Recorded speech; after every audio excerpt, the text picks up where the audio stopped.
एक बार की बात है, एक टोपी बेचने वाला गांव-गांव घूमकर अपनी सुंदर टोपियां बेचता था।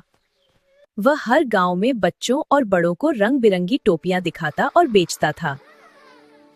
एक दिन बहुत दूर चलने के कारण वह बहुत थक गया और पसीने से तरबतर हो गया। उसने एक बड़े पेड़ के नीचे अपनी टोकरी रखी और आराम करने बैठ गया।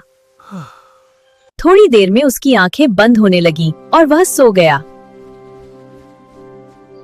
पेड़ के नीचे ठंडी हवा चल रही थी और टोपी बेचने वाला गहरी नींद में सो गया।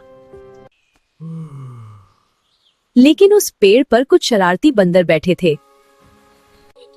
उन्हें रंग बिरंगी टोपियां बहुत पसंद आईं और उन्होंने शरारत करने की सोची। उन्होंने सारी टोपियां उठा ली और टोपियां पहनकर पेड़ पर चढ़ गए।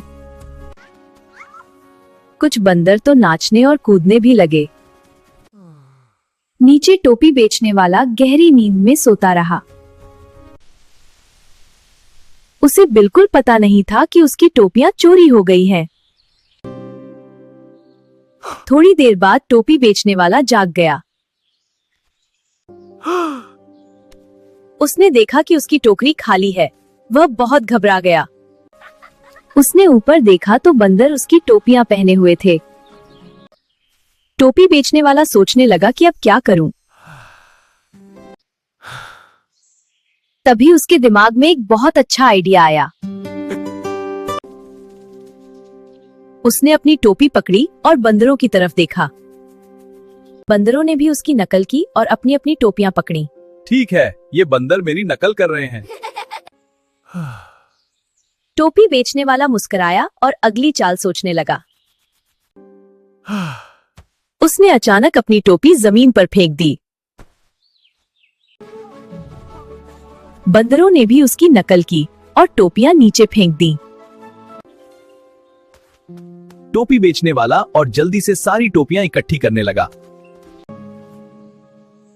टोपी बेचने वाला बहुत खुश हो गया और अपनी टोकरी भर ली।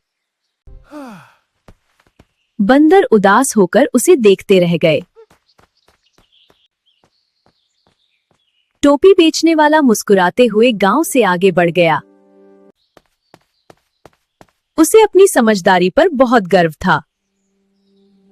बच्चों, इस कहानी से हमें सीख मिलती है कि समझदारी और बुद्धि से हर समस्या का समाधान निकल सकता है। लाइक करो, शेयर करो और सब्सक्राइब करो। नानी दादी की कहानियाँ for more fun moral stories।